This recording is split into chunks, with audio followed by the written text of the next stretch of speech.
this is Kurt Yaeger, and you're listening to Mark Who 42. Welcome to Mark Who 42. That's right, Mark Who 42 here on Krypton-Radio.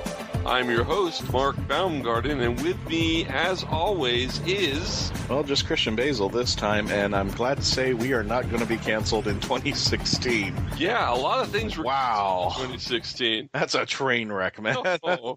Wow. I just could say wow. I know there are a lot of fandoms that are just brokenhearted today. Yeah, and we'll talk about that a little while. Oh, yeah, we will.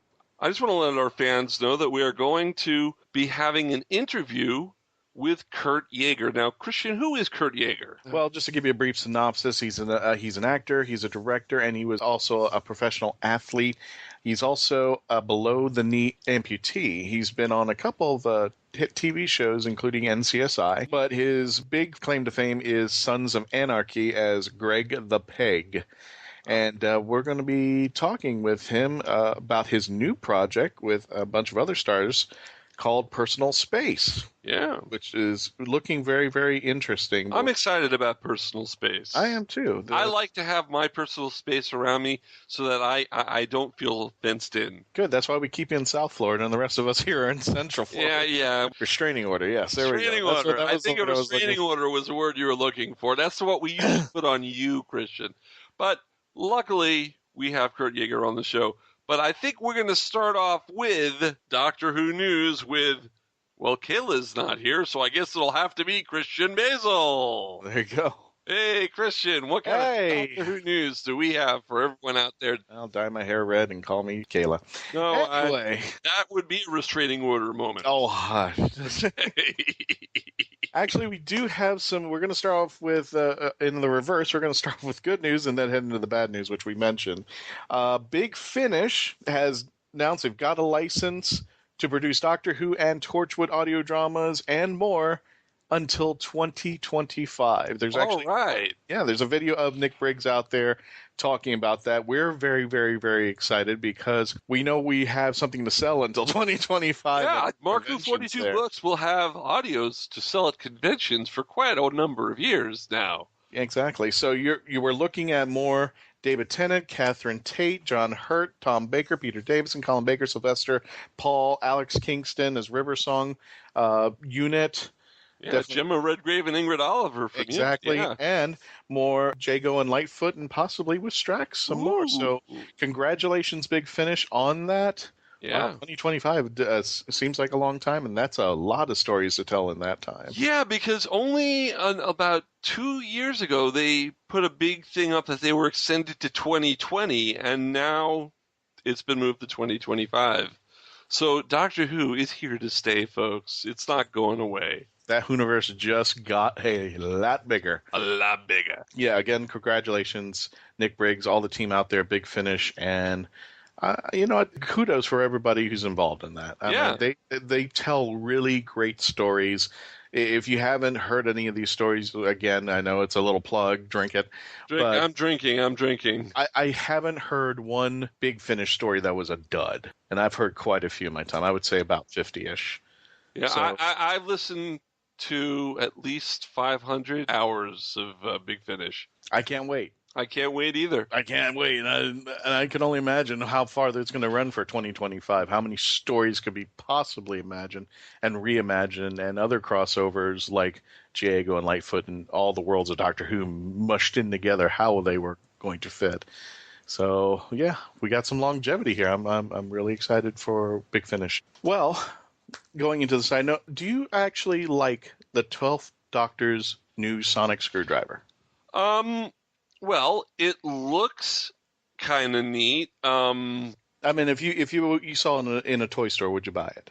I'd sell them, and I will. Okay. Well, I'm pleased to announce that the sonic screwdriver is going to make the debut that we saw last year in the season finale of Hellbent.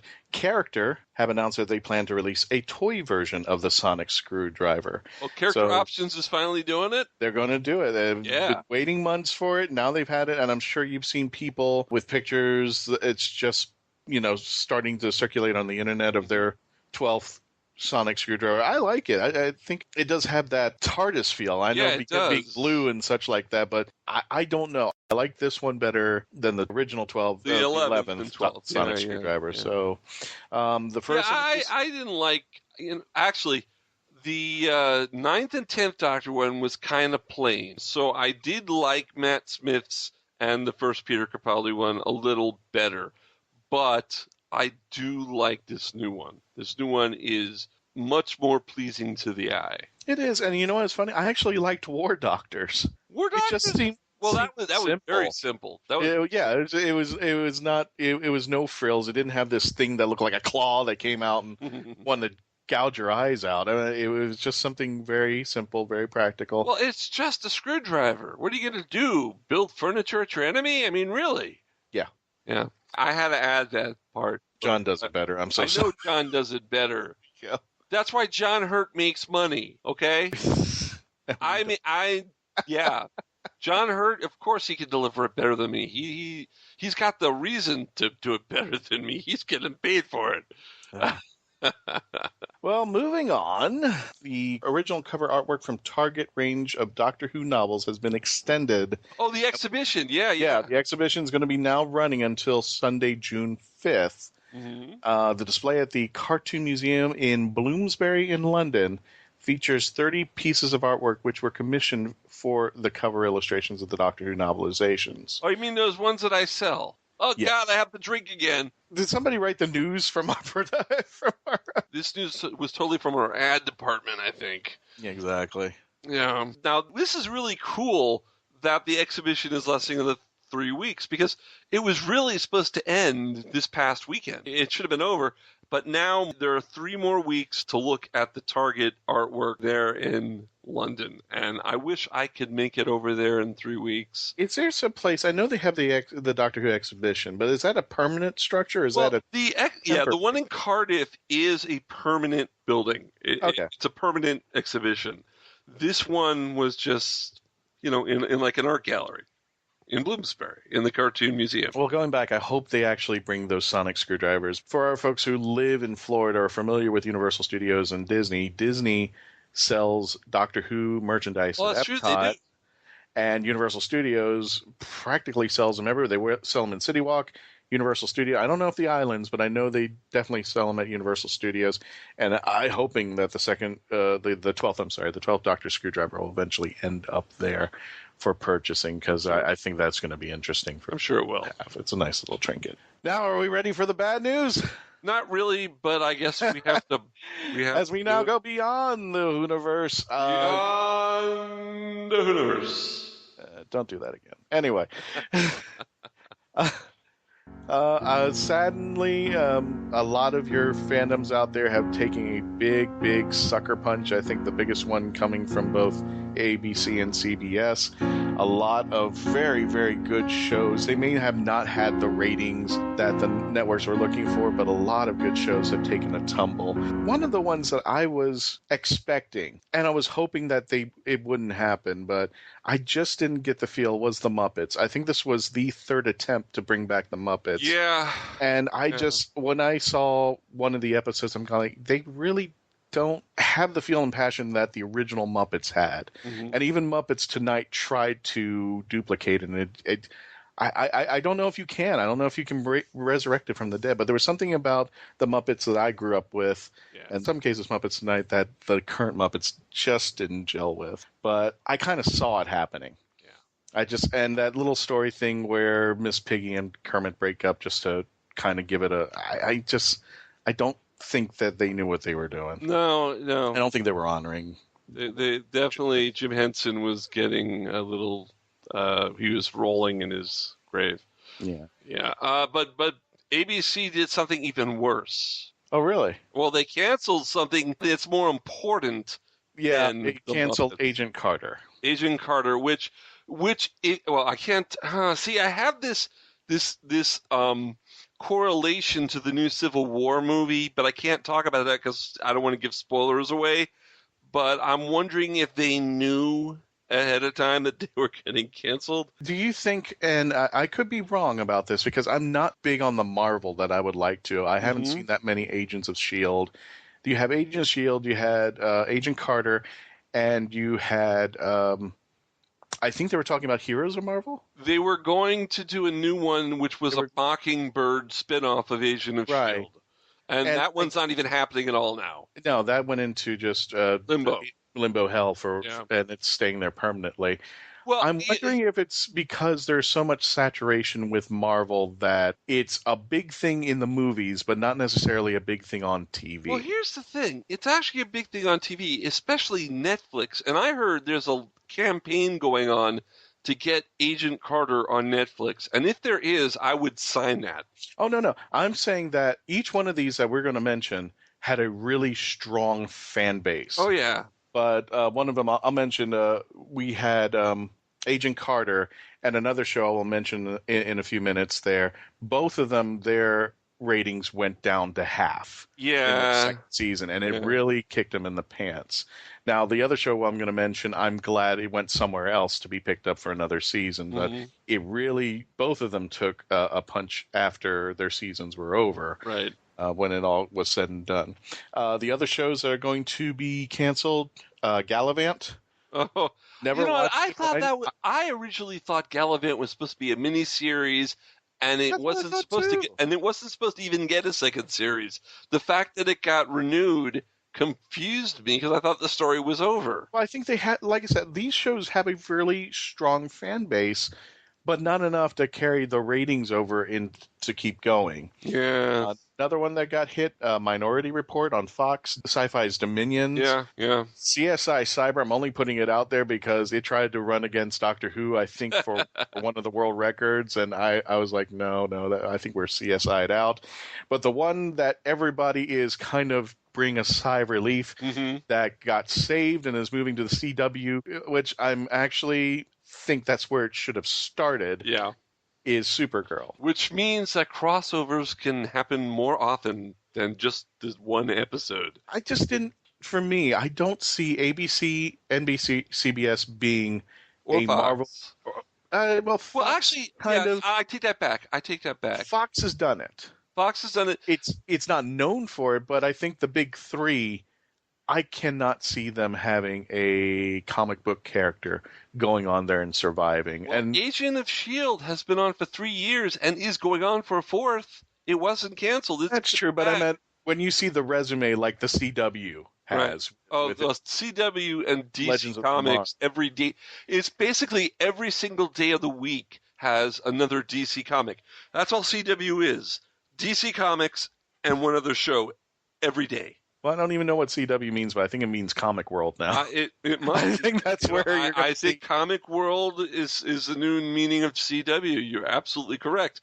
Because I'm betting they put Supergirl on either Monday or Friday, and then you've got 4 days of DC Comics. I don't think they'll keep it on Monday, because if it was taken off of CBS on Monday, they may have discovered that it doesn't do well on Monday, so they may move it to Friday. I just a hint of an idea. I don't know. But you know what? The reason I take back Fox is because Sleepy Hollow was... And it got renewed, too. Renewed, yeah, I know. Sleepy Hollow is a cool show. And I think one other show got renewed, and I can't think of it off the top of my head. But so, yeah, Sleepy Hollow is back for another season. I'm upset that Orlando Jones is no longer on the show, though. I lost my appeal with it. I think when it went in 3/4 of the show. I don't know why. It was kind of cool, and then I just kind of. Well, my girlfriend liked the guy. Well, whose girlfriend doesn't like the guy? I mean, seriously. There's a sharp dressed man out there, dude. All you have to do is wear clothes from the 1700s. Really? No, I'm just kidding. I look like the musket boy who carries stuff around. Just God no. Doesn't work for everybody, but unfortunately, that's I just feel bad for a lot of fandoms that just got kicked in the pants over there, and I'm hoping they'll find their new haven. I mean, where's Daredevil at? Daredevil is Netflix, Daredevil's right? Netflix. Jessica Jones is Netflix, so hopefully they'll find new homes. Iron Fist will be Netflix. If they do the Defenders, that'll be Netflix. They're doing Punisher. That's Netflix. I mean, Netflix is also turned into Marvel Central. Well, I do hope they find a new home on the. I hope if they stay around, they'll find a new home. But I think Haley Atwell has already found a new series. So Has she? I think so. I think some of the articles I read that she has already found a new home. Okay. But I meant she's not foregoing that if Agent Carter came back on another series or a show or like Netflix or something, she would come back to it. Because I kind of like the show. I thought, it's a period piece. First one took place in New York in the 40s. This one was in the 50s in L.A. I kind of liked that they were bringing in the beginnings of S.H.I.E.L.D. because, she is the one who started S.H.I.E.L.D. Right. Yeah, so I thought it was cool that she had her own show, and I'm a little disappointed that it's gone. Well, that is the news for today. Do we have something to come after that to cleanse our palate? Oh, of course. We've got birthdays, brother. Birthdays!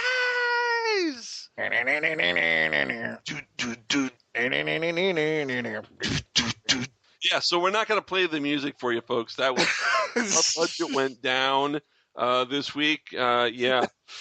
So our network canceled our birthday music. Couldn't pay the royalties this week. I'm sorry. So we had to do it ourselves.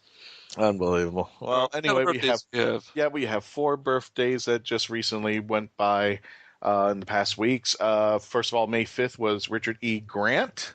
Ooh. Very popular, very well-known actor, but in the world of Doctor Who, he was, if anybody remembers The Curse of Fatal Death, he was one of the alternate reality. Can't you count? He was the 9th. He was. Oh yeah, he was. He did. No wait. I'm sorry. He was 10. Yeah, 10. Right. He was the 10th. 10. He was the 9th in the alternate universe. Lick of the Mirror, handsome guy. So yeah. He also did the audio play Scream of Shalka, where he was the 9th. Yeah. Where he was going to be the 9th until the 2005 reboot. And then he finally came on to Doctor Who as the Great Intelligence. So another birthday, but unfortunately he is not around to be here. But I thought he was a great baddie. May 7th was Valentine Dial. Yeah. You know, your classic Who, he is the Black Guardian during the 5th Doctor, but was he Black Guardian during the 4th? Yes, he was. That's okay. He was the Black during the Key to Time series, which bled over into the 5th Doctor with Enlightenment and all. Yeah. Series with the backstory with Tolo. He was also in the TV version of Hitchhiker's Guide to the Galaxy as the voice of Deep Thought. Huh. Okay, I'm gonna watch it. His voice gets around. He was a very, we always joke about Brian Blessed. Right. Valentine Dial was in the same caliber as Brian, except he doesn't have the catchphrase. He has one of those unique voices you could listen to over and over and over again. Definitely. Really tough voice there. May 10th, Doctor Who author Terrence Dicks. Oh, yeah, script editor and author, yeah. And on May 12th, we have the most talented, one of them all, or at least the most funniest, Catherine Tate, better known as Donna Noble from... Or Dr. Donna. Or Dr. Donna, or whatever you like. The noblest one of all. I'm not bothered. So I'm not bothered either. Those are our birthdays, those are our news, and back to you there, Mark. Okay. Well, now that we've got our news and birthdays done, we're going to take a... Wait. What? We do have a spoiler alert. Do we have a spoiler alert? I can't even confirm that this is a spoiler alert because it's really kind of so. All right, can we go low budget, or do I have to pay for this one? No, don't put anything on. Awooga! No. Awooga! Oh, no. Awooga! I'll take that any day than the other thing. See, that didn't hurt your ears. No, it didn't. I'm glad that thing is busted. Anyway, we have you. Put this as you will, spoiler rumor alert, that John Barrowman is coming back to Doctor Who for the Christmas special. Yeah, we actually broke that on our site. We were one of the first people to put that up there. Did. Yeah, on markwho42.net. And it's an interesting thing because he said that he was going to be in Cardiff for some production reasons on a certain week. And that week coincides with when they're supposed to be starting filming the new Doctor Who. It's a possibility. He hasn't confirmed or denied, and luckily for us, we'll mention this at the end of the show, but he will be coming to MegaCon with the whole team. Yeah, maybe we could ask him there. Yeah, I would love to. We could probably ask him that question, but right now Probably can't answer it. it's more of a rumor than anything else that he may be coming back. But you know what? It may not even be that. Maybe he's appearing in Class because they're still filming Class. That's a possibility, but I don't know. It would just, I think for a lot of people who are loving Torchwood and love Captain Jack and love John Barrowman, who haven't had their fill, with the exception of Big Finish audio, then this is going to be something really nice. And I think it would be time to see Jack and 12 spar out there verbally. Yeah, I would be very happy for Jack to come back, for John Barrowman.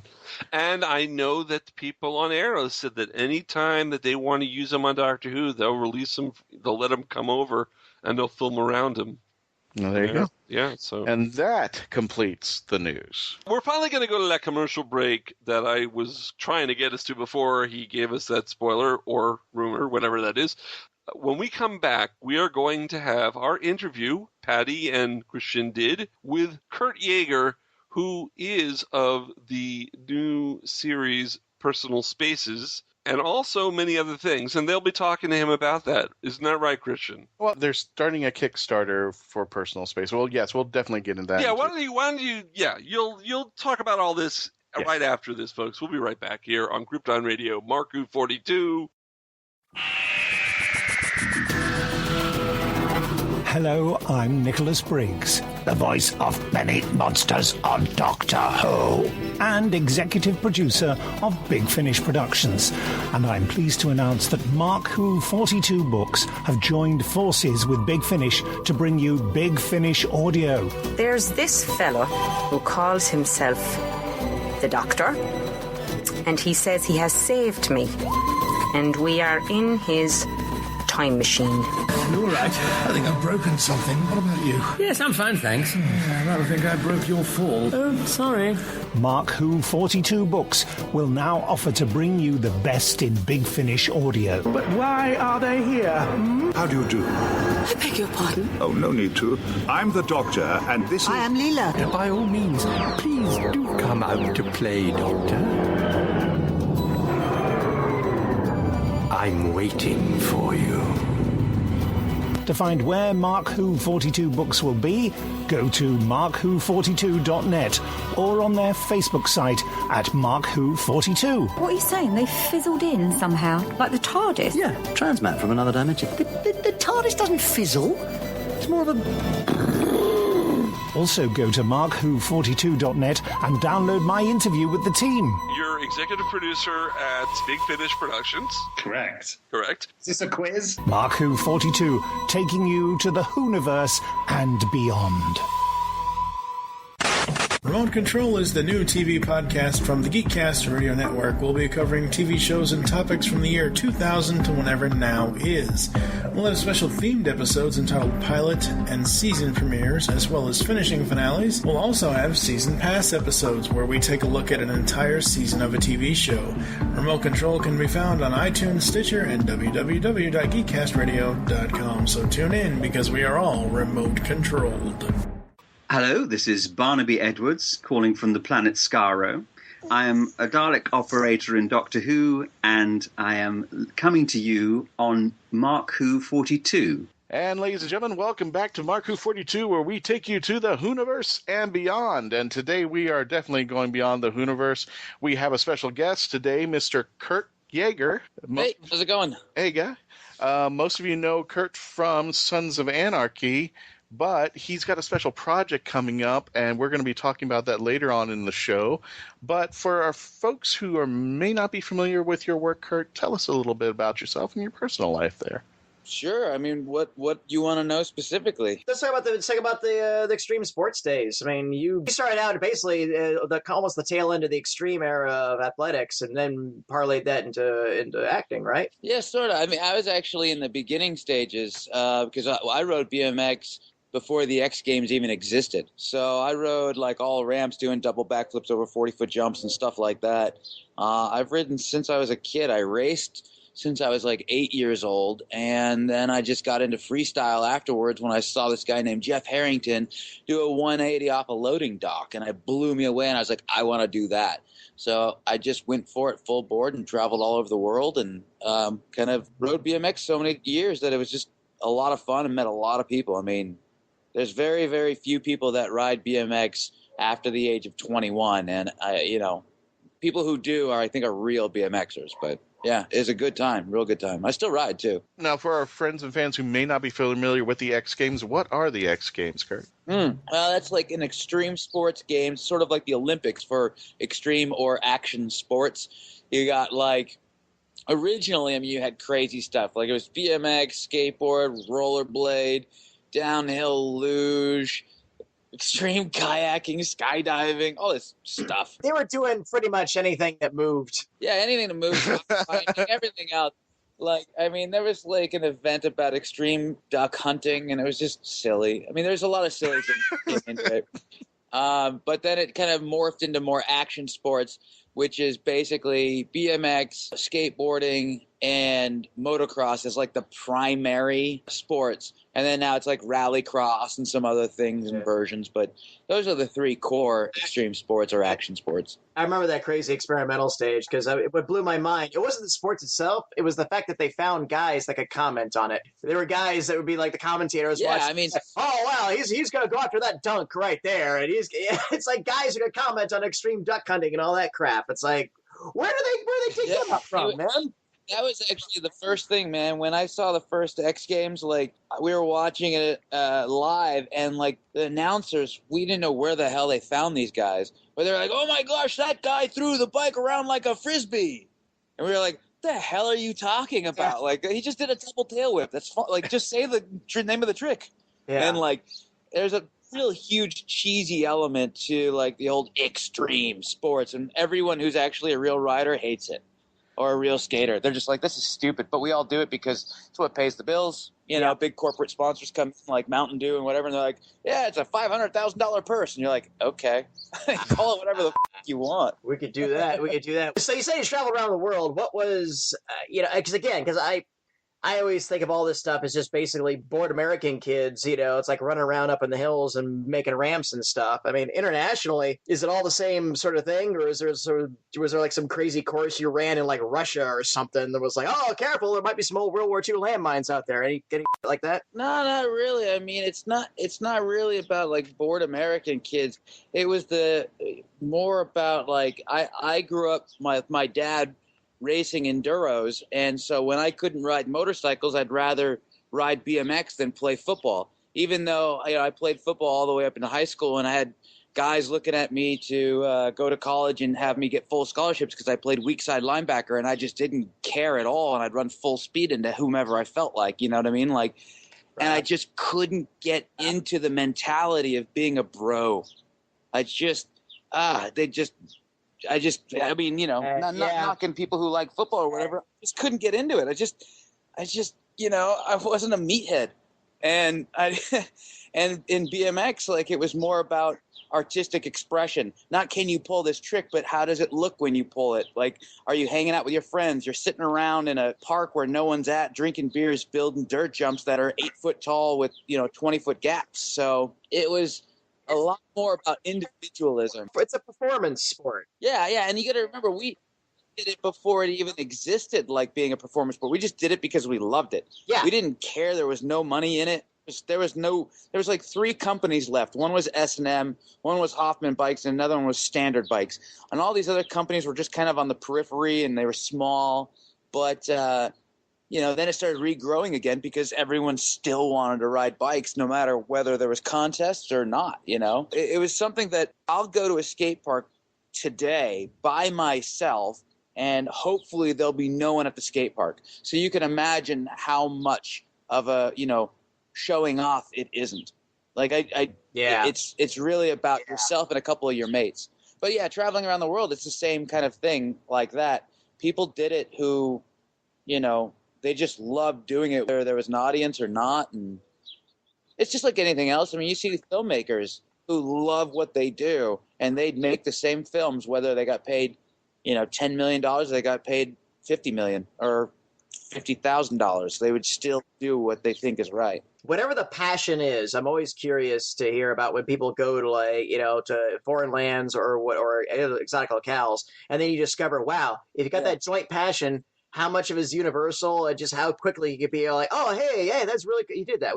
We do it all the time. We've interviewed we've interviewed our counterparts in like Australia and the UK, guys who just have their own podcasts out there, or the fan clubs and stuff, and it's like really cool, a little daunting to be all like, I never met this person before. He's from another nation, but we're talking the same language about our art. Yeah, it's very similar in most everything, I find. You know, I could go to a skate park in the middle of, let's say, England, in Manchester, and I'd go to a skate park and I wouldn't know anyone, and I'd start riding and they'd be like, oh, you're all right. And then someone would come to me, hey, mate, what you doing? Where are you from? And I'm like, oh, I'm from Los Angeles. Right, yeah, it's a beautiful trick right there. I love the triple ball spin. Mm-hmm. And I'm like, yeah, man. And he's like, you got a place to stay? And I'm like, no. And he's like, hey, crash at my house. And I'm like, all right. And that's like what real BMXers are. Or, I mean, sure, skateboards and everybody else, you know. At least my experience was with BMX. You did it for very similar reasons. And if you were real, you would just go ahead and get to spend time hanging out with these people that you would never meet any other way. I mean, I've got friends that, you know, are high up in Apple, are stuntmen, are videographers, are cops, you know, and they're all started off BMXing. So how I grew up was in a rough neighborhood, and I was getting to hang out with people that were like, I guess, above my class or stature. So that kind of broke me out of the mold I would have been stuck in, just because I got to ride bikes with some rich kids and some nice kids and some stoners and some druggies and some Christians. And you know what I mean? You're like, wow, look at this whole eclectic group. We all ride BMX, but some of them would consider them all the same at one point. So Just out of curiosity, because I've always been curious about this, because I'm from the outside. Yeah, people go lump skating and BMX and all that stuff. They got to lump it all into one thing, that escape matter as it is. I mean, is there a relative peace between the forms, or is there like some friendly rivalry, or is there like some facets to it that just, bicyclists, forget it, man. You know, we're skateboarders, you know. Is there anything like that? Because people on the outside of nerdom think the same thing. Bikers and skaters for many, many, many, many years have not liked one another. At least West Coast, it's been very difficult because for a long time, skate parks decided that they didn't want to allow BMX in, and we went anyways. The problem with bikes and skateboards is we ride the same equipment differently. And no offense to skaters, but we go bigger than they do just because we can generate more power and more speed. So, it's physics. And we can go from one ramp to another where they don't even see that line as a possibility. And, you know, skate park etiquette is usually, you know, you guys kind of, you know, let's say there's 7 people looking at a ramp. Well, you kind of get into a rotation. You all look at each other. You let someone drop in, and you go through the whole rotation of 7 unless someone waves off, and then you're back at the top. That's generally it. But for me, I've met a lot of skaters who just keep dropping in, and after a while, you're like, well, I'm just going to drop in on him, and if we collide, I'm going to win. So whatever. Right. And then there enforces the conflict. So, you know, there's been issues like that, but I've had BMXers and motocross guys fight each other. You know, we shut down an entire event in Orange County where the riot police came out, and everyone started destroying everything. It was pretty nuts. That was Mike Deegan. Anyways, it's Doctor Who fans versus Star Trek fans versus Star Wars fans. Yeah, everyone's why things are better, and what's the difference between Star Trek, and you didn't even mention Stargate, so screw you. Yeah, but again, from the outside though, somebody's just like, oh my god. From the outside, somebody's just like, well, what's the big deal? It's just all like guys shooting each other with ray guns, isn't it? Yes. So you moved on from that. What came first, the interest in acting, or was it your accident? It was sort of a combination. I mean, I acted before the accident, but I never took it seriously. And by that, I mean I was making plenty of money riding BMX, sure. And I do some stunt gigs, and I fell into one gig that I was acting in, and I was supposed to be a stunt guy, but I read for a role, and they liked me better than the actor and cast me. And I was like, wait, what? And I never took it seriously, not because I thought it was silly, but I don't have family in the business. I don't come from money. I don't know anyone in the business. I'm probably not good enough. And there was a lot of self-doubt that was that just creeped in like, you won't be able to do it. Those people are talented. You're nothing. Don't worry about it. Just stick to the stupid kids' bikes. And it was after the accident where I lost my leg that about a year later, a buddy of mine, he had a headshot that he took of me, and he was like, you gotta get into acting again. It'd be great. And I was like, I don't want to do anything. And he put me on this website, and a week later I got a phone call to do an audition, like a 5-line audition. I called them, and then we talked, and they said, do you speak Farsi? And I was like, yes, of course I do, which I was totally a lie. And they said, here are the lines. Do it in Farsi, and then we'll see if we like you. So I did it in Farsi. I found some people who spoke Farsi and did the best I could. They liked it, and I was cast in Charlie Wilson's War with Tom Hanks and Amy Adams. Nice. So it made no sense whatsoever, and it was like almost like a re-bringing back of, I guess, fate saying, no, do this.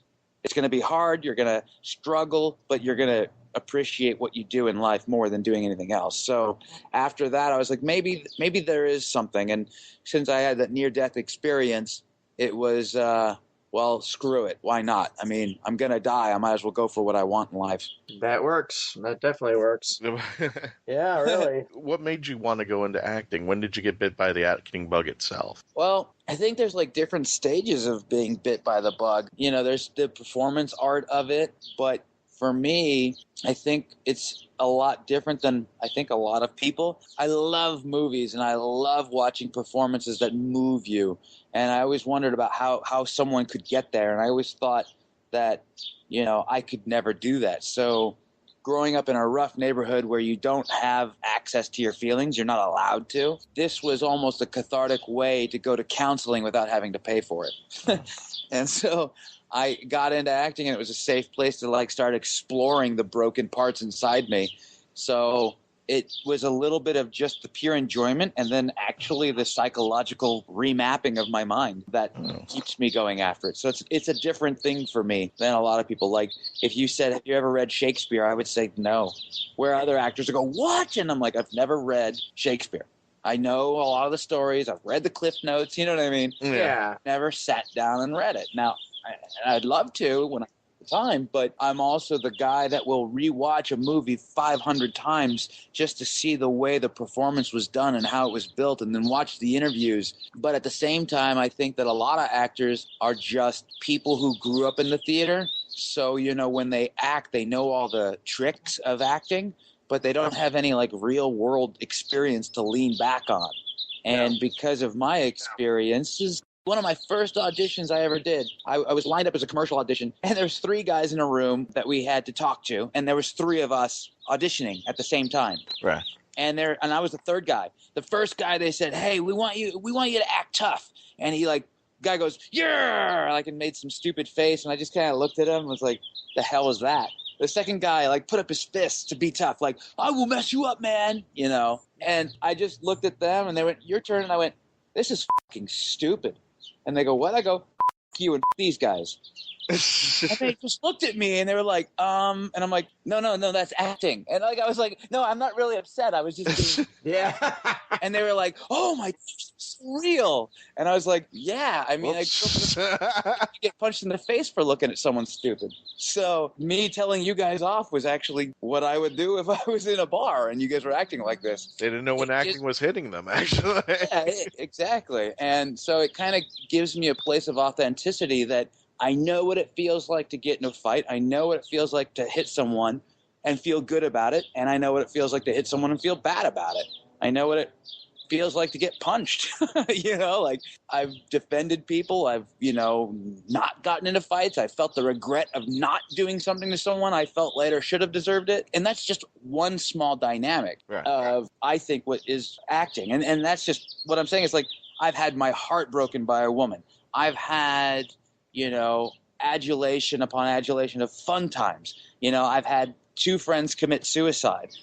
So it's goes all over the gamut of real dark things that have happened and really good things that I don't think a lot of other actors have that because they've been sheltered from what real life is. I know what you're saying, too, because when I was in high school, college, I actually was a playwright.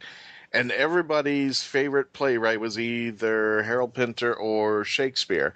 And I was the odd one out that said Neil Simon. Nice. And even the college professors are like, well, he's not a real writer. And I said, well, I meant his pocketbook says different. Yeah, I was about to say, yeah. I'm just like, who's to say? But I mean, I went to that school and I was like, if you're the odd one out, they kind of look at you funny. But sometimes you can always use that to your advantage, like you did. That was actually cool, man. I was like, whoa. Yeah, it's weird, man. It's weird how, like, being the odd one out makes you think that you're wrong, and chances are being the odd one out means that you're right. You just have to have the confidence to kick someone in the ass and go for what you believe. Yeah. Like, and I've learned that. I mean, I'm almost 40. So it took a long time to learn that, you know? And with that ability to be tough and kick ass, that landed you a stint on arguably the toughest show on the 21st century television, Sons of Anarchy, which I quite adored. It was good, man. Sons of Anarchy, it hit an interesting stride, and it was just interesting how it became the favorite show of men of a certain age, and I'm sure you've seen that with the fans and stuff like that. It was just like, its fan base is all these middle-aged guys that that want to be outlaws, and I told a friend of mine wanted to get it. What's the show basically about? I said it's pirates on motorcycles. So that's what it's literally about. Sure. It's pirates on motorcycles, and it's going around, and it's interesting because you watch the show and you think, oh wow, I would totally love that to live that life. I would totally love to do that. Then around every third episode, they do something really, really bad that reminds you, oh, these are bad people. Oh no, they shot that lady in the head. Oh, and but what a goddamn cast, though. I mean, just amazing. I mean, so tell us whatever you want to about that, because I'll listen to Sam Crow stories all day. No, man, it was a good time. I mean, I ride motorcycles, and I've always ridden motorcycles. I got on one when I was 4 years old. My dad stuck me on one and let me go. So the one show I was desperately trying to get on was Sons of Anarchy. Can you get me a meeting? Can you get me a sit down? Can I meet the casting director? Can I meet anyone? And everyone kept saying, no. Oh, you're just a nice actor. Ha ha ha. And I'm like, no, you don't understand. This is the show that I need to be on. And I met Kurt Sutter at an event we were doing called the Boot Campaign, which is raising money through the sale of military boots for military veterans who've had some issues. And really cool. So, everyone pays $50 or $100 for a cool pair of boots, and the money goes to the actual, people who need it, not the charity.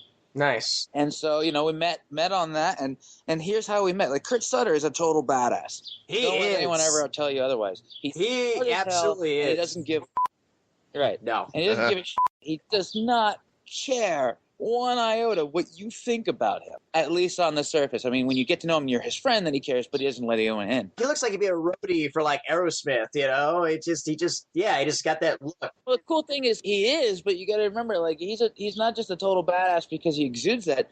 He's a total badass because he doesn't care at all. And I mean by that, I mean, like, when after we had met several months later, we ended up talking about what was the game? Playing Diablo 3.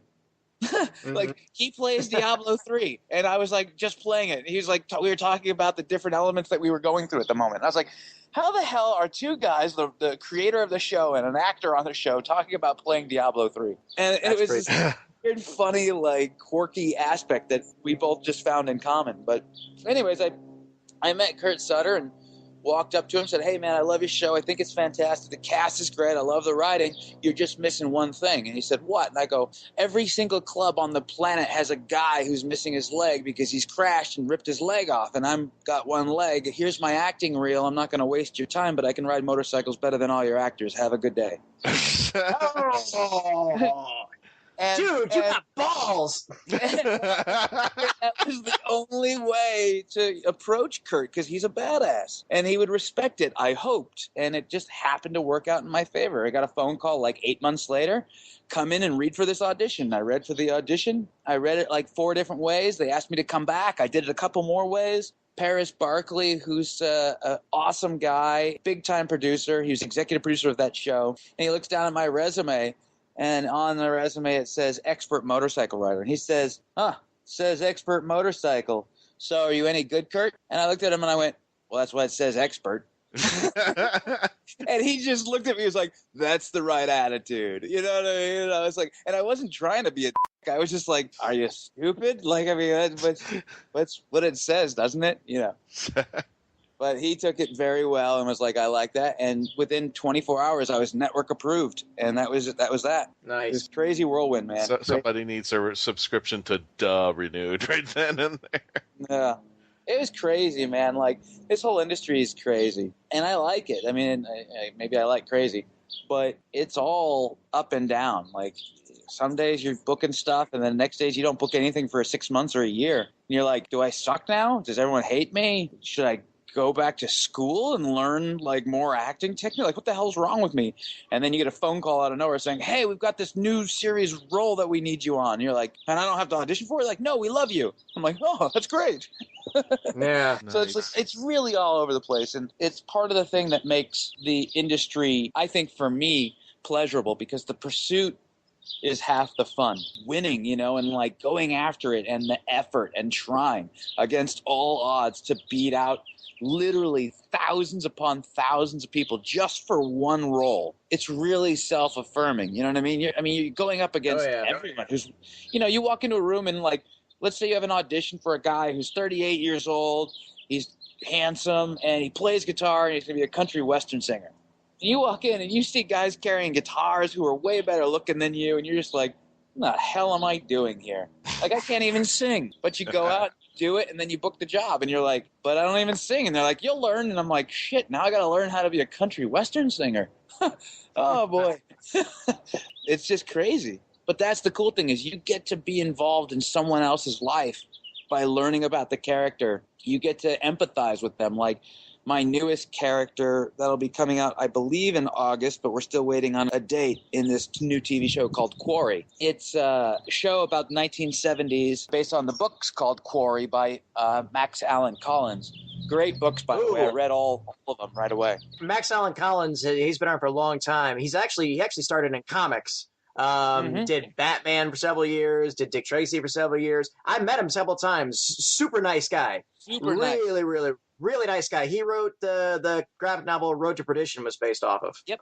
He wrote that. He wrote that as well. It's like, he's prolific, and he, like, him and his wife and his kid, like, they're so nice. They're just like, hey, how you doing, Kurt? I'm glad you're playing the character. And I'm like, thanks, man. Like, it's the coolest thing. He's like Ned Flanders from Simpsons. It's like, oh, hey, how you doing? I'm just happy I'm writing a book and I'm here with you guys. And you're like, oh my gosh, you're the nicest guy ever. So what's Quarry about then? It's a 1970s period piece where some guys come back from Vietnam, can't find work, and fall into contract killing. All right. And it gets dark real quick, man. It's really palpable. It's gritty. And, like, even being on set, I felt like I was in the 70s. I mean, I have big chops and a big Fu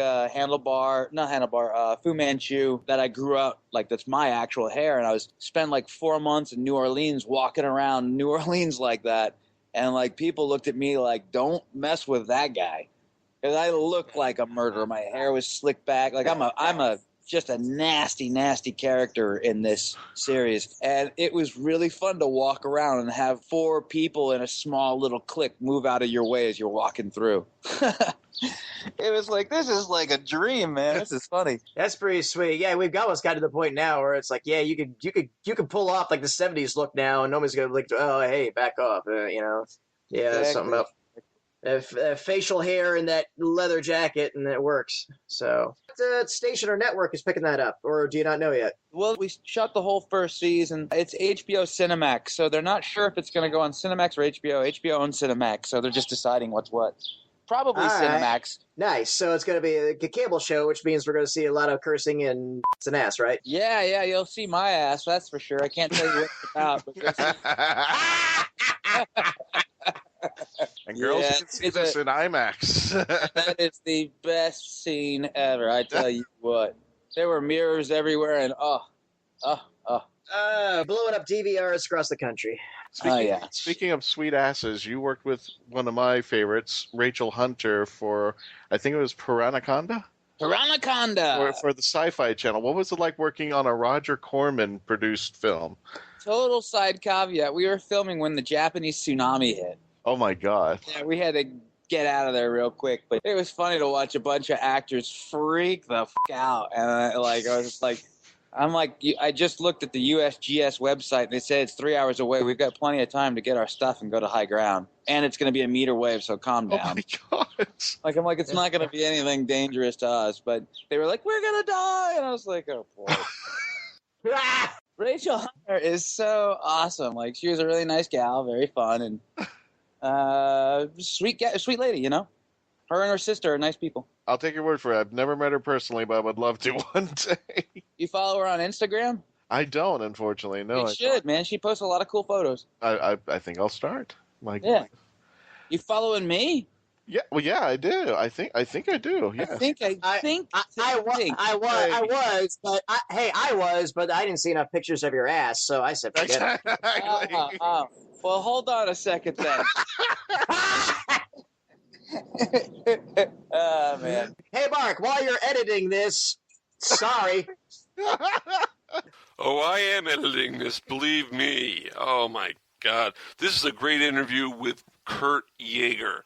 We'll be right back with more of this great interview here on Mark Who 42. The voice of Christian-Basel, take one.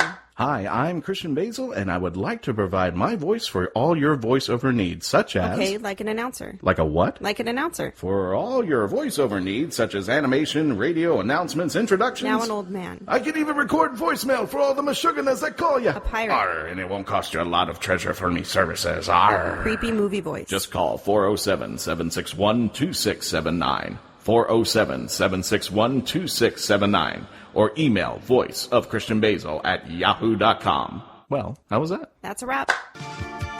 It's Showtime Synergy. The latest review podcast from the Geekcast Radio Network is here. So join TFG1 Mike, Nicole Hailstorm, and myself, Lady Rec, as we will be reviewing all 65 episodes of Joe and the Holograms in a 25-episode-long podcast.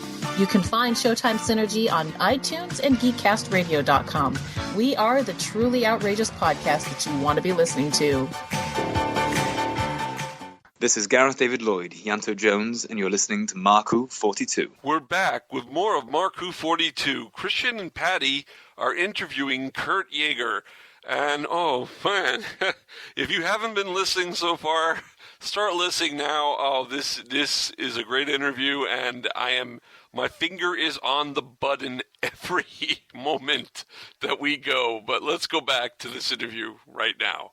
We're a sci-fi show, so we should talk about something involving cape swords or ray guns. Talk to us about Personal Space. Oh, man. Have you guys, learned anything about it and what it's about? You checked it out? It's rad. It's basically, it's a astronauts aboard a generational ship, right? Uh-huh. We have, no idea while we're out in space that our therapy sessions are, going back to Earth as a reality show. And so we're in this spaceship that's traveling on a long, long journey.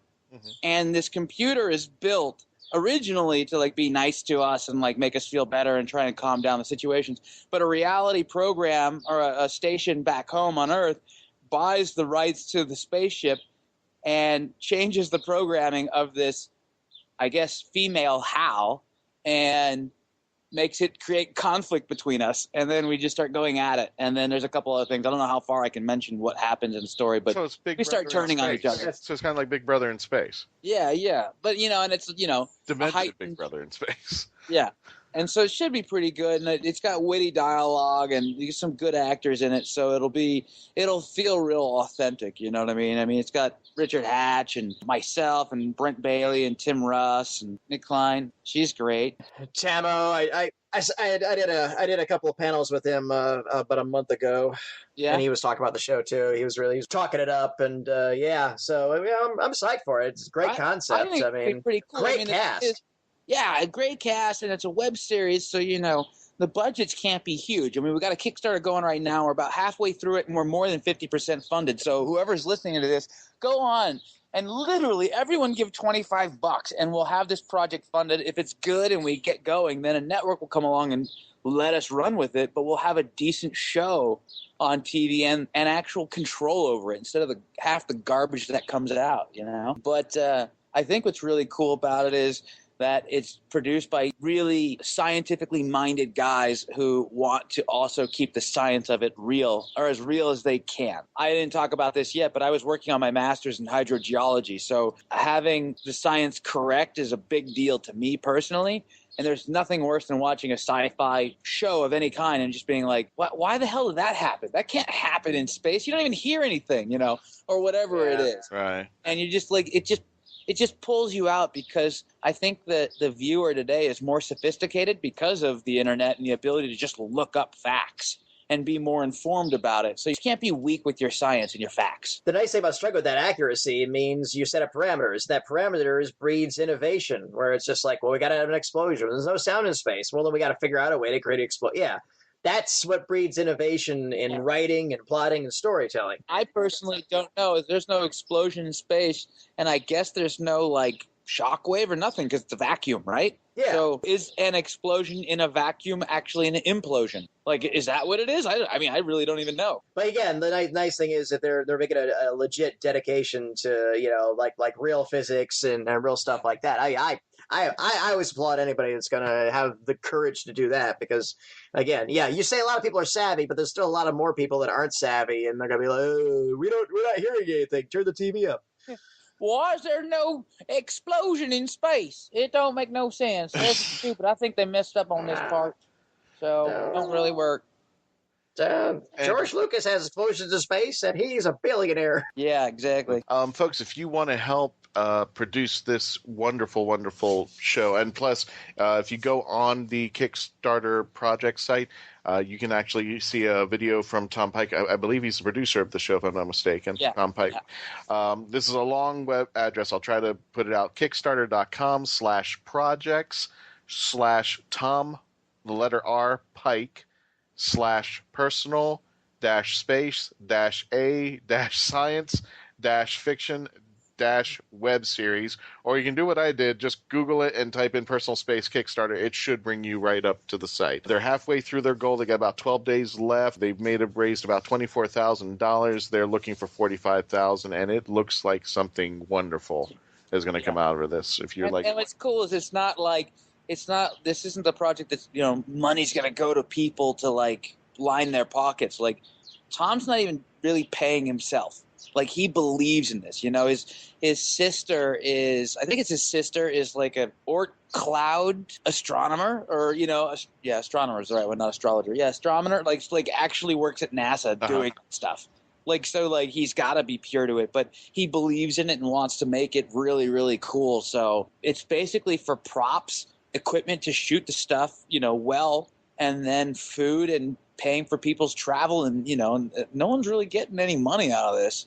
It's just we all believe in it. It's just a cool little project that I like.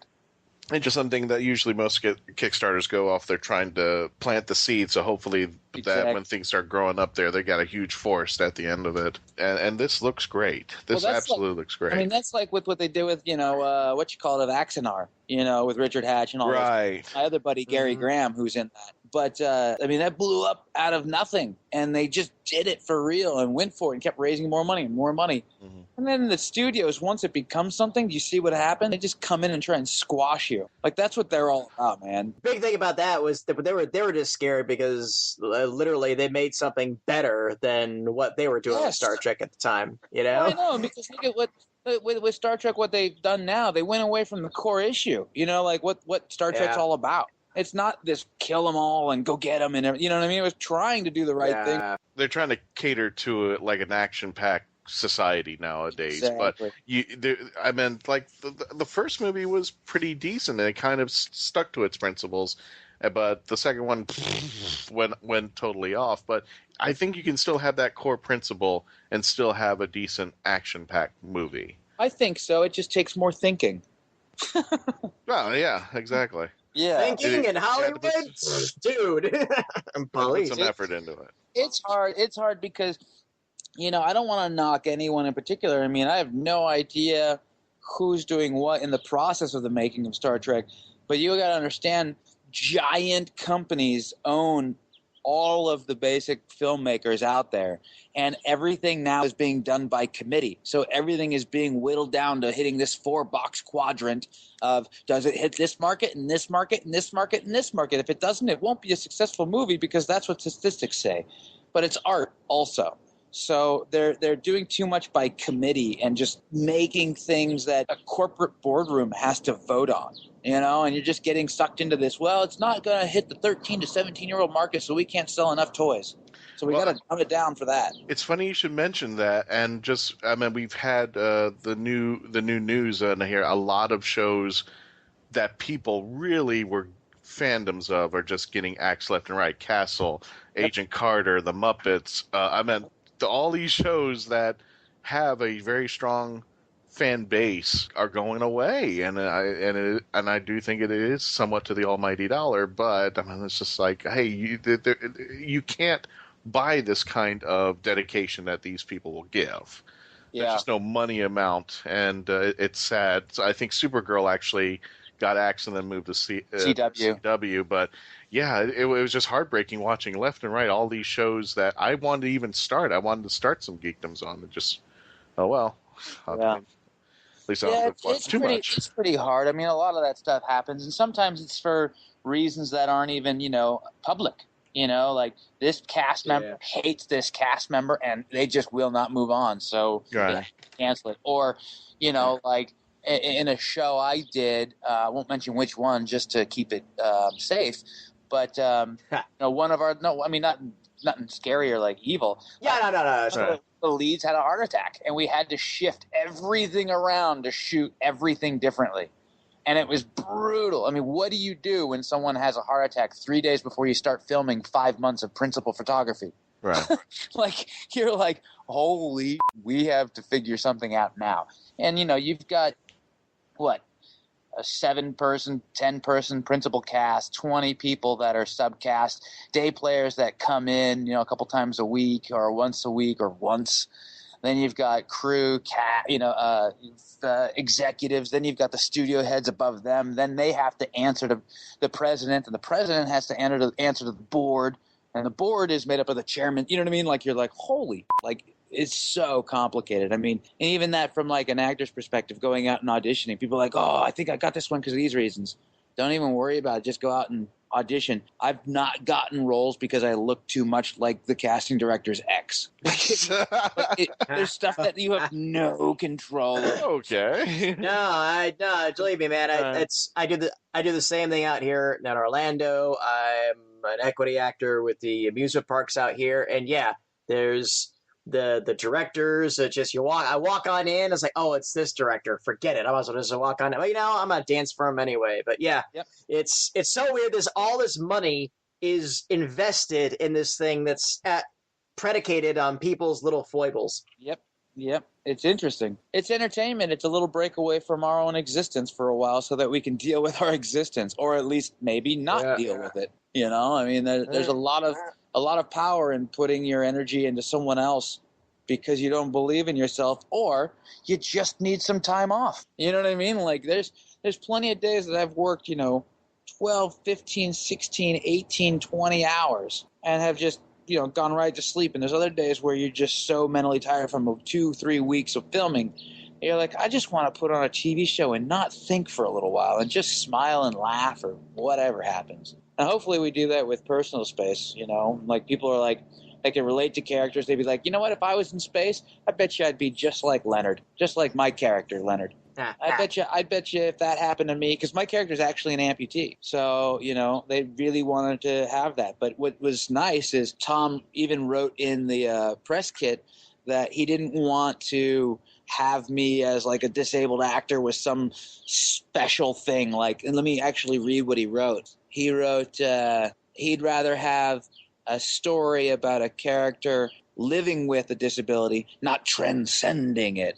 So, for example, he wrote that a wheelchair user miraculously walks by the end, or a blind character has bat-like hearing. You know what I mean? Like, what the f*** is that? Like, I'm always going to be missing my leg, whether I put it up your ass or not. So, it doesn't matter.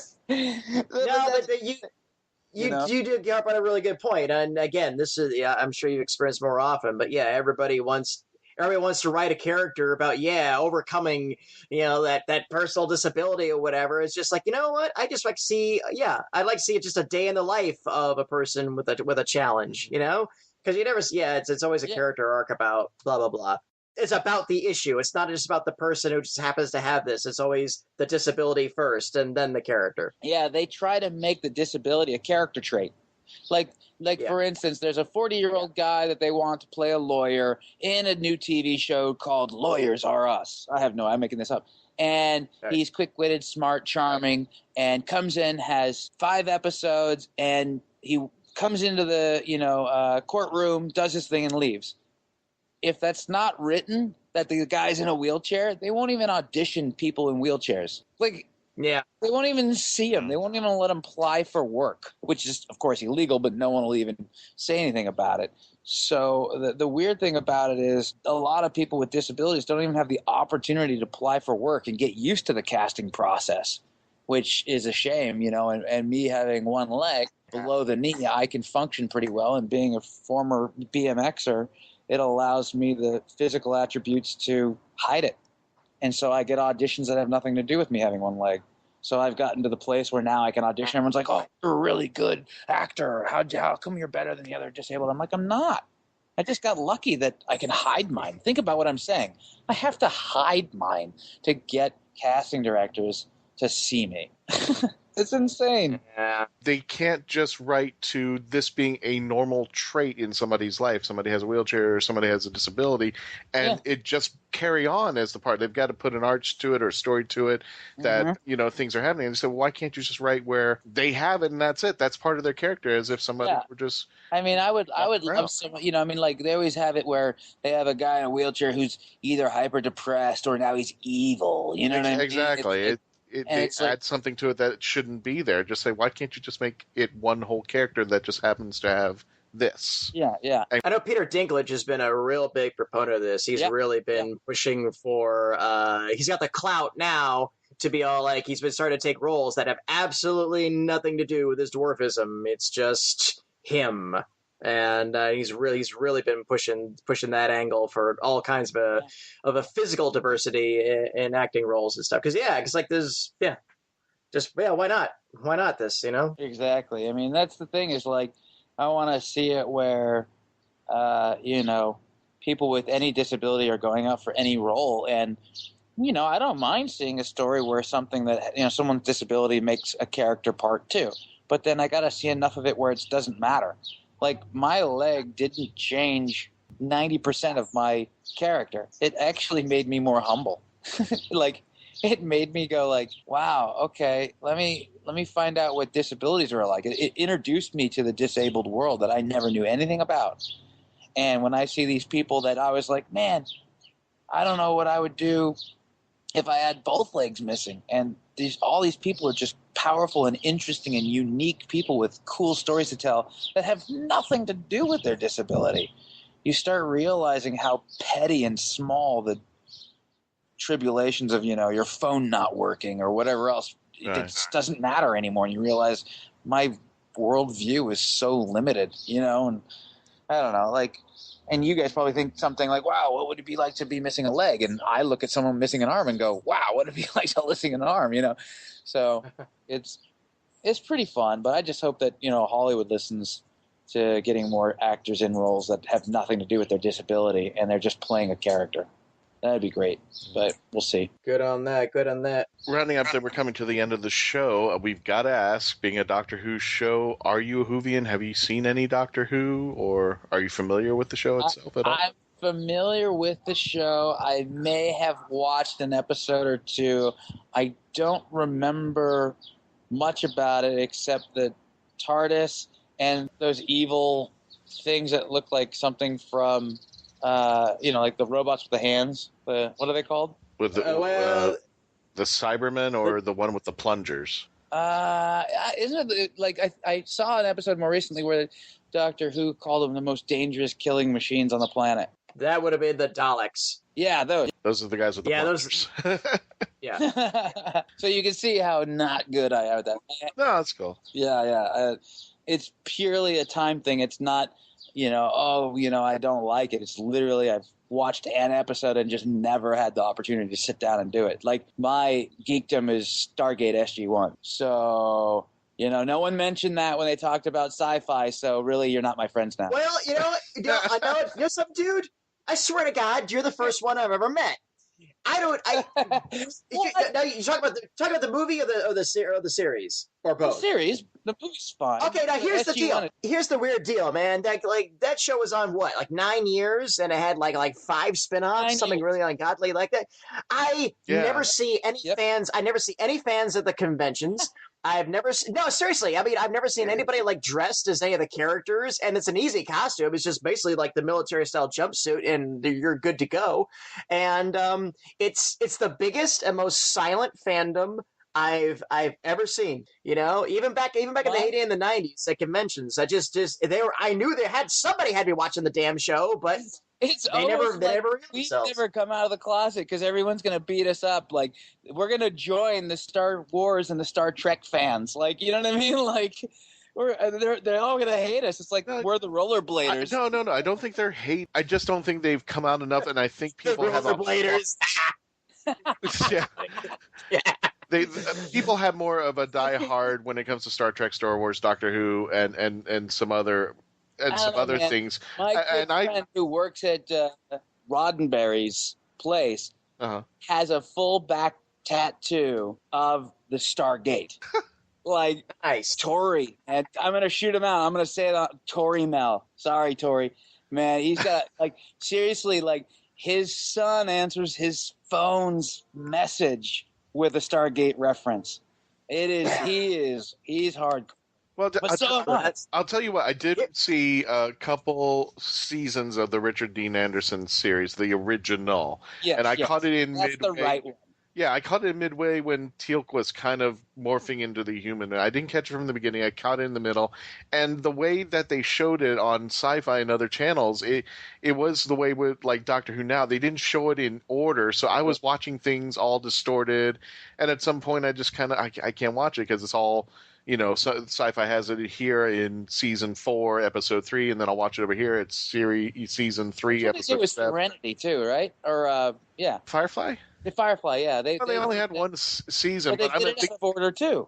Yeah, it was just scattered out, and then when Stargate Atlantis hit, and then they had all the spinoffs, I'm like, I can't even keep up with the first one, let alone get into the other series. Here's the thing about it now. You can be completely open and not be afraid at all, because there's a curious thing about the geek and con culture. While a show is on, people will call you a poser. My name is Kurt Yaeger, and I am a Stargate fan. There you go. Well, here's the deal. While a show is on, she'll get about it. But here's the deal. When a show is off the air, you get a pass, because everybody figures, wow, man, if you're walking around now as a Stargate fan, that's dedicated. You're a real fan, man. I'm not going to with you. All right, that's kind of the mentality, Yeah, I mean, I love that, Teal'c's character is great, and his son Ryak is from the planet Chulak, and his wife died when she didn't get a symbiote. I mean, come on, who doesn't know that stuff? But for Doctor Who, Star Trek, and Star Wars, people have they either like it or they don't like it, and they have some if about it. With Stargate, I didn't hear much about it. It's not that people weren't saying good things about it, but they weren't saying bad things about it either. They just liked it. You see what I'm saying? It was just it's not in their top 10 favorites, but it is somewhere in there that if it showed up, they'll probably sit down and watch it. So are you saying we were like that girl that everyone's like, if she talked to me, I'd talk back, but I never talked to her? Probably that is the best. Dude, she's the girl in the corner. Dude, Kurt, we're nerds. We don't know nothing about girls talking to us, man. Definitely, folks, you got to check out Kurt Yaeger's site. It is spelled KurtYaeger.com. If you want to check out his personal site and all things that's Kurt going on over there, everything that he's mentioned, from the X Games to everything that he's doing. You definitely want to check out Personal Space and their Kickstarter web series. Please, please, please contribute if you have the means to. They need a little bit more money to get things started. Just Google Personal Space Kickstarter. That should bring you to the site and where you can contribute. And there's a little 2-minute thing from Tom Pike, who is producer of the show. And Kurt, am I missing anything else? No, man. Good plug on Personal Space. And fans, like, if you give, great. If you have the means. If you don't, just share. Share it if you like it. Talk about it. You know, come on my Twitter page and Instagram and leave notes. I respond. I run my own content. So, I mean, even if you can't give, be a fan and hang out. Like, it's, you know, too short of a existence to just not go for it and have fun. And, you know. And Tom's a super cool guy. Nicki's super cool. Richard Hatch, you know, he's actually doesn't have very many followers on Twitter comparatively. And that's just because he's, you know, an older guy who doesn't understand Twitter. So go follow Richard. Like, he's an awesome dude. But I'll say one thing. He can play a badass game of pool. Yeah. No, seriously. I was at Dragon Con and I was up in the green room because I was there with somebody who was a guest of the show, and he's like chalking up and he's like, "Hey, want to shoot some pool?" And I'm like, "I can't play pool to save my life." But Richard Haas asks you want to play some pool. You're damn right. I'm gonna fucking play some pool with him. Yeah. Man, I gotta take him out to play some pool. That would be a good little web series. Playing pool with Kurt Yaeger. Definitely need that on the site. And definitely, folks, you want to visit their Facebook site on Personal Space. Kurt, thank you so much for coming on. Thanks for bringing this. Was really enlightening, entertaining, and wow, this was probably one of the most eclectic interviews I ever had, and I enjoyed every minute of it. This was man. Wonderful. Thanks, guys, for having me on. I had fun just chatting. If you ever want me back on, or I can always call up Richard and see if you want us to both come on or whatever. Let me know. We'll play pool together, definitely. That'd be pretty awesome. Yeah. We're going to be doing a convention with Richard in a few months. He's going to be coming down to Florida. And he's going to be at Infinity Con. So, yeah, you got to come on down and do one of the Florida shows. Oh, that's right. He's at Infinity Con. Yeah, he's at Infinity Con. Where is it? Yeah, Lake City. Nice. The guys who run Infinity Con, very nice folk. But I meant when we went down there, when they were promoting Infinity Con, because it's so small, everybody in the whole town was promoting it. Like it was Disney World just dumped a circus over there. So the bank had a sign that said, "Welcome Con." Yeah, literally, it was the circus coming to town. Pretty much, yeah. It was a geek circus to them. That sounds like a total blast. It was a total blast. But that was something that I wish we had a documentary crew for, because that would have been, because everybody was so earnest and everybody was cool. But yeah, it was like these people are really glad to be. Yeah, it wasn't all that. Oh, the freaks are in town. I mean, everybody was surprisingly quite cool with it. So like, yeah, right on to them. So yeah, we're glad to be going back in a few months. I think it was a combination of you have locals who are essentially, even though they're there, they're geek, and plus there was a college just down, just down a little ways that came over. So you had a combination of the both. Kurt, this was amazing. Every minute of it. Kurt Yaeger, wow. He seems like a nice guy. Oh, he is. He's wonderful. I mean, lots and lots to talk about, lots and lots to say. And he has no problem saying it either. Oh, yeah. That bleep button that I have to press every time something is said, I think I have to get a new one. And we were doing a low budget with all the spoiler alerts and stuff in the first half. Mm-hmm. The real reason that we couldn't pay for the birthday song and all that stuff was because I have to buy a new buzzer for the show. Yeah. Really? I had to use the money for that. But it was a great interview. Oh, my God. Oh, wow. We were having a great show today. Hey, we got conventions coming up, don't we, Christian? Well, Mark, yes. We've got a big finale coming up for the month of May. The whole team is going to be together at MegaCon, the big one. 4 big days taking place at the Orange County Convention Center from May 26th to May 29th. The show hours are on the website megaconvention.com. You can buy your tickets there. If you haven't bought your tickets yet, oh my God, what are you guys waiting for? Stan Lee's going to be coming out there. Isn't this one of Stan Lee's final appearances? know. I've heard rumors. I've heard rumors too. Patrick's got to get a good picture. He probably will. Oh, yeah. But that's not the only person that's going to be out there. We're talking about 3 of the characters from Star Trek, the original series, which include Nichelle Nichols, George Takei, and William Shatner. We're talking William about... Shatner is going to be here? The Shat? The Shat's going to... Hey, watch your language. Wow.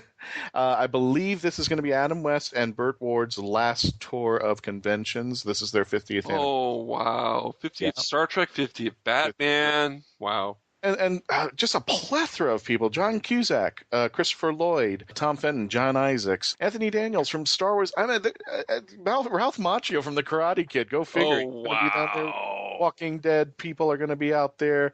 Jay and Silent Bob. But, of course, we're going to have the big Doctor Who stars Billy Piper, John Barrowman, and Michelle Gomez, Missy herself.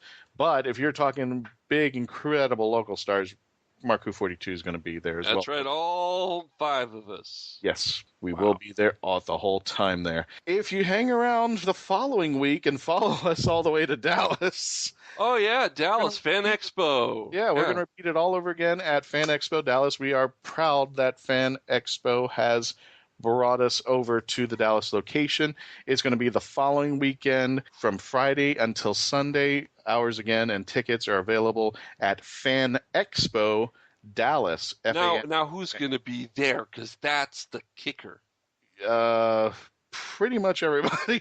No. MegaCon, but the biggest... No. There is a name. Oh, yeah. There is a name of somebody really, really big in the Doctor Who community. Peter-Capaldi will be there in Dallas with us. Yes. Well, with us? Well, not. He'll be there. He'll be in the building somewhere. He'll be in the building with us. Yeah. I don't know if we'll be in the same room together, but. Oh, I'm going to his Friday night show. If I have to pay for it myself, I'm going. There's no way. He'll be there with us. They're going to have some different guests too. Rob Schneider. Are you serious? Yeah, Rob Schneider is going to be there with John Cusack. Oh. But the big guests from Doctor Who, of course, Peter Capaldi, Jenna Coleman, and Michelle Gomez will also be there, as well as Freema Agyeman.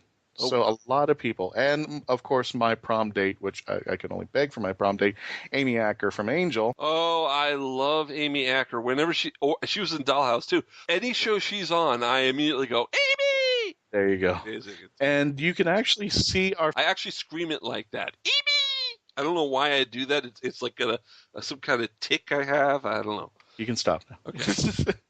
That's going to take place June 3rd to the 5th. Hours and tickets again at fanexpodallas.com. Also, if you want both the MegaCon website and the Fan Expo Dallas sites have our information there if you want to check us out on their guest page in fanexpodallas.com/guests and megaconventions.com/guests as well. Tell them where to go if they want us to appear at their conventions. You or your convention host or whoever wants to bring us, go to heroesonhand.com/markwho42. But there is one more convention. That's right, there is, isn't there? Yeah, if you can't make it to Dallas and you're still living in Florida and just can't be out there, there is a convention going on at the same time. We have a member of our family going out to Ocala Comic-Con. That would be Mr. Patty-Hawkins himself. Mm-hmm. The con itself will take place June 4th and 5th. You can actually check out their Facebook page. Just look up Ocala Comic-Con, Ocala Comic-Con, and the information is all there. And if you want more information on Patty's whereabouts and what he's doing over there in Ocala, it's ocalacomiccon.com. And there's going to be some guests out there, including Jeremy Palco from The Walking Dead and Anthony Cardigan from Gotham. So he's going to have some names out there. So if you're still in Florida and you can't make it out to Dallas, you have a Mark Who 42 presence at Ocala Comic-Con. So this is taking place out the entire month of May down into June. And in June we have something big too. Should we have tell something them? big too, but we'll save that for the next episode. We'll save that for next week. Yeah, because I think that's a mouthful there on the convention side there. I think you're right. Well, that's about all the time we have for our show. Any final words you want to say to anybody, Christian? Nope, but thanks for asking. Anyway, have a Have a great time, folks. We'll see you around the convention circuit. Again, please check up our Facebook site and our website for convention information that's coming up. We do have a lot of them coming up, and we still haven't really filled up our calendar.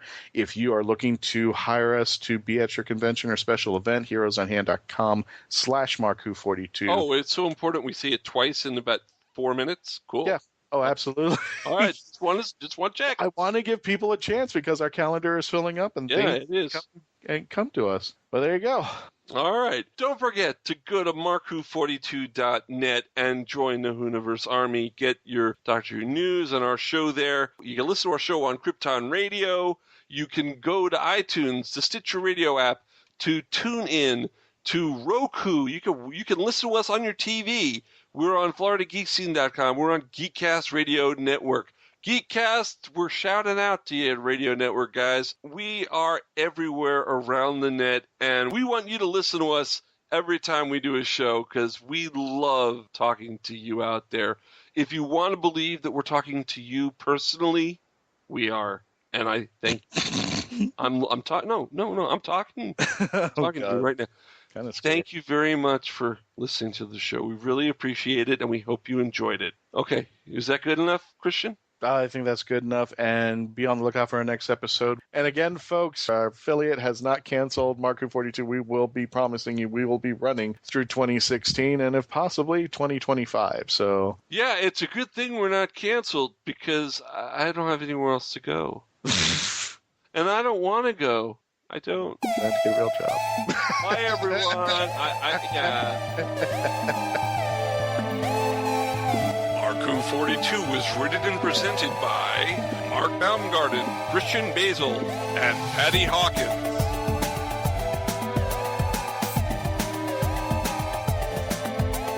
This episode was edited, directed, and produced by Mark Baumgarten. Visit markwho42.net, where you can register and become part of the WHOniverse Army. We can be contacted by email at mark@markwho42, subject line, ? If you'd like a chance to be a guest on our radio show, send an email to our media relations director, Christian-basel, at markwho42media@yahoo.com. You can have Mark Who 42 entertain at your next event or convention. Go to heroesonhand.com/markwho42.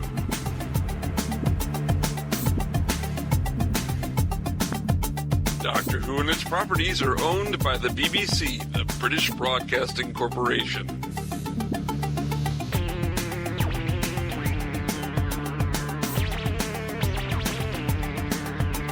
This show is owned and copyrighted by Mark Baumgarten 2016.